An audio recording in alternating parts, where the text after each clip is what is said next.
39 muertos. Italia retirará la concesión a la empresa que gestiona el puente de Génova. El Ministerio de Transporte pide la dimisión de la cúpula directiva de Autostrade, la empresa concesionaria de la autopista A10 y del puente Morandi. Entre los fallecidos hay 3 niños. El Ministerio del Interior ha actualizado el balance de fallecidos por el derrumbe del puente Morandi en Génova. 39, 3 de ellos menos de 8, 12 y 13 años. 5 no han sido aún identificados. La cifra podría variar en las próximas horas ya que todavía hay gente atrapada entre los escombros y varios de los heridos se encuentran en estado crítico. Al menos 11 edificios han sido evacuados. El derrumbe se produjo este martes al mediodía por causas que aún se desconocen y que serán esclarecidas en una investigación que se iniciará en las próximas horas. Todo apunta a un error estructural y falta de mantenimiento, ya que son varios los expertos que remarcan sus graves problemas de corrosión y su diseño obsoleto. Mientras, el Ministerio de Transportes de Italia ha anunciado que van a auditar todos los puentes y túneles del país. Danilo Toninelli ha reclamado además la dimisión de la cúpula directiva de Autostrade, la empresa concesionaria de la autopista A10 y del puente Morandi, y ha anunciado la revocación de las concesiones a la empresa encargada del mantenimiento del puente y una posible multa de hasta 150 millones de euros.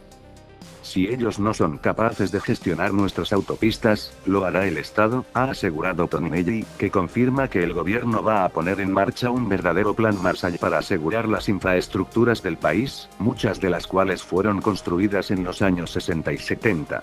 Las compañías que administran nuestras autopistas se embolsan los peajes más caros de Europa, mientras que pagan concesiones a precios vergonzosos. Ingresan miles de millones, pagan unos pocos millones de impuestos y ni siquiera realizan el mantenimiento necesario para puentes y carreteras, expuso. Los responsables lo pagarán caro. El puente Morandi, de 1 kilómetro de longitud y una altura de 90 metros, se vino abajo y sepultó bajo los escombros a una treintena de coches y 3 camiones. Dicho viaducto transcurre sobre una zona urbana en la que hay centros comerciales, edificios residenciales y áreas industriales que han sido evacuadas. Los responsables, con nombre y apellidos, lo pagarán caro, ha señalado el ministro del Interior, Matteo Salvini. Ante el riesgo de que se caigan otras partes del puente, las autoridades italianas han acordonado toda la zona y han pedido a los residentes que viven en las inmediaciones del viaducto que recojan sus cosas y no regresen a sus casas hasta nuevo aviso.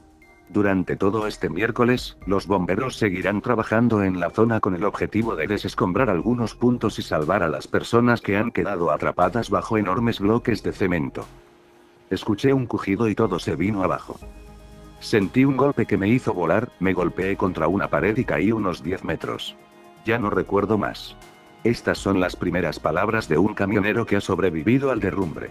Recogidas por el diario italiano La Repubblica, el superviviente remarca que escuchó un crujido y que todo se vino abajo. Andrea Restin fue una de las primeras personas que vio el puente partido en dos. El puente de Morandi se derrumbó, fueron sus primeras palabras al 112 italiano desde el balcón de su casa. Parecía una bomba. Lo primero que me vino a la mente fue una explosión, cuenta Il Corriere. Otro de los testigos fue Giuseppe Cominotti, que vive en una colina frente al puente. Vi un rayo caer, se levantó humo y cuando se diluyó el puente ya no estaba, afirma. Y es que la teoría de que un rayo fue el causante del derrumbe comenzó a tomar fuerza la tarde de este martes, sin embargo es la hipótesis menos factible de las que se barajan, tal y como explica Octavio Domosti, ingeniero y redactor en Hot Down El Confidencial. Hay quien apunta que la lluvia que caía sobre Génova en ese momento fue un factor que pudo desencadenar el accidente, pero los expertos rechazan este punto. Lo que sí cobra fuerza y ya es la hipótesis principal es que el puente se derrumbó por falta de mantenimiento y un posible fallo estructural desde su construcción. Y es que ya en 2016 varios expertos alertaron de que el Morandi era un puente enfermo y en la actualidad Atlantia estaba reforzando la estructura del viaducto desde hacía semanas, motivo por el cual ha sido suspendida de cotización. Corrosión y diseño obsoleto. Según publica este miércoles La Repubblica, la caída del puente no ha pillado por sorpresa a algunos expertos ya que estaba constantemente en obras y tenía graves problemas de corrosión. Estaba diseñado de una forma que ha quedado obsoleta, explica un ingeniero a este diario italiano, que remarca que estaba construido con hormigón y no con metal por lo que su estructura es más endeble. Lo que no se tenía en cuenta en la época es que, con las continuas vibraciones del tránsito, el cemento se microagrieta, y deja pasar el aire, que alcanza la estructura interna de metal y la hace oxidar. Por lo tanto falla la función original del cemento, que debería proteger el metal, añade. Desde Noticias del Mundo mandamos un apoyo emocional a todas las personas y familias afectadas. Agradecer de antemano todos los apoyos recibidos y comentarios que han hecho. Gracias por tus aportes Miquel Vigoros Rigol.